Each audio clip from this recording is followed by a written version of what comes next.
190 million pound मुंतकली case में नाब ने सरबराह PTI के खिलाफ एहतसाब अदालत में रेफरेंस दायर कर दिया।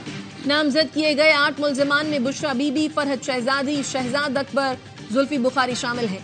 डेप्यूटी प्रोसिक्यूटर जनरल सरदार मुजफ्फर अब्बासी ने तफ्तीशी अफसर उमर नदीम के हमरा रेफरेंस दायर किया।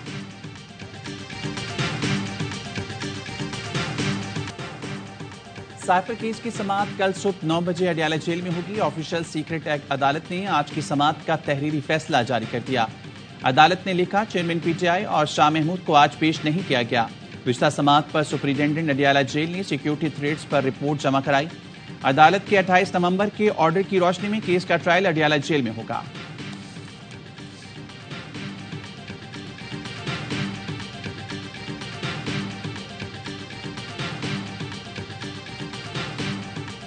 अल अजीजिया रेफरेंस में नवाज शरीफ की सजा के खिलाफ अपील 7 दिसंबर को समाअत के लिए मुकर्रर। इस्लामाबाद हाई कोर्ट के चीफ जस्टिस आमिर फारूक और जस्टिस गुल हसन औरंगजेब पर मुश्तमिल बेंच अपील पर समाअत करेगा। नायब की जानिब से नवाज शरीफ की सजा बढ़ाने की अपील भी समाअत के लिए हाई कोर्ट में मुकर्रर कर दी गई। इस्लामाबाद हाई कोर्ट ने एवनफील्ड रेफरेंस में नवाज शरीफ की बरियत का 2 सफ़ात पर मुश्तमिल मुख्तसर तहरीरी फैसला जारी कर दिया। अदालत ने कहा, नाब के पास नवाज शरीफ के खिलाफ केस साबित करने के लिए दस्तावेजी शवाहिद मौजूद नहीं। मरियम नवाज और कैप्टन रिटायर्ड सफदर बरियत के फैसले को नाब ने कहीं भी चैलेंज नहीं किया।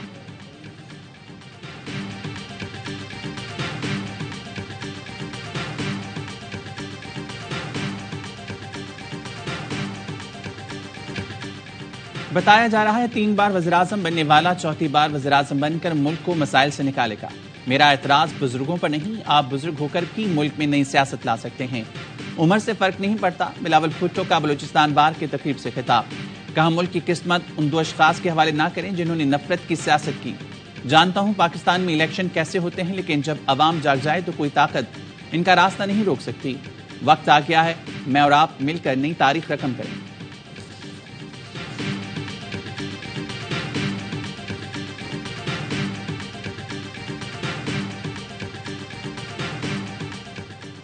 चीफ इलेक्शन कमिश्नर कहते हैं, हम सब कुछ मुकर्ररा वक्त से पहले कर रहे हैं। हल्का बंदियां शाये हो चुकी हैं।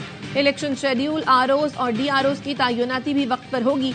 सहाफी ने चीफ इलेक्शन कमिश्नर से सवाल किया कि इंतखाबी शेड्यूल कब जारी होगा, जिस पर चीफ इलेक्शन कमिश्नर ने कहा कि 8 फरवरी से पीछे 54 दिन का हिसाब लगा लें।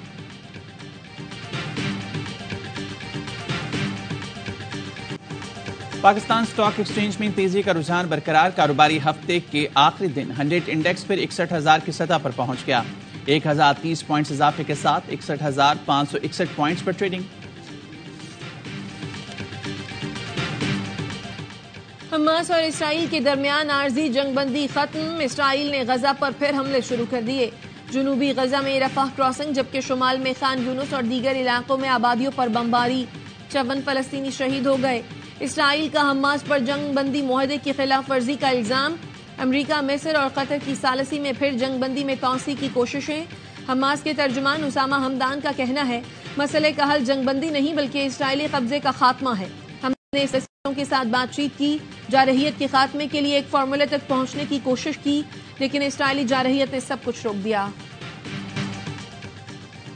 दुबई में बैनुल-अक़वामी माहौलियाती कॉन्फ्रेंस COP28 का आगाज फलस्तीनियों की याद से हुआ। गजा में इसराइली हमलों में शहीद 15,000 से ज्यादा फलस्तीनियों के लिए तमाम शुरका खड़े हुए और 1 मिनट की खामोशी इख्तियार की। पाकिस्तान का इसराइल के जारहाना अज़ाइम पर तशवीश का इज़हार। तर्जुमान दफ्तर ख़ारजा का आलमी बरादरी से इसराइल की कार्रवाइयों पर नोटिस लेने का मुतालबा।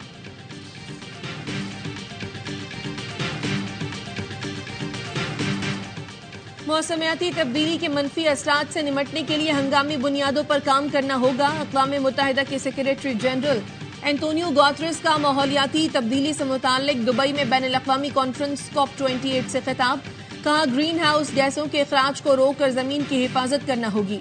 शाह चार्ल्स ने कहा, दुनिया मौसमियाती तब्दीली के हवाले से अहम मोड़ पर खड़ी है। कुदरती माहौल को तबाही की जानिब धकेल रहे हैं।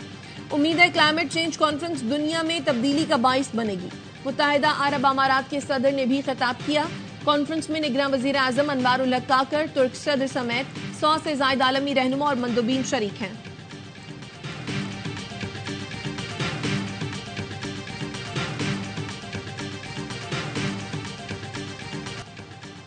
और फैसलाबाद के इलाके डिचकोट में गुर्बत से दिलबर्दाश्ता शख्स ने बीवी और 3 बेटियों को कत्ल करके खुदकुशी कर ली। ताहिर बेटी की हादसाती मौत और 3 लाख रुपए कर्ज अदा न कर पाने के बायस परेशान था।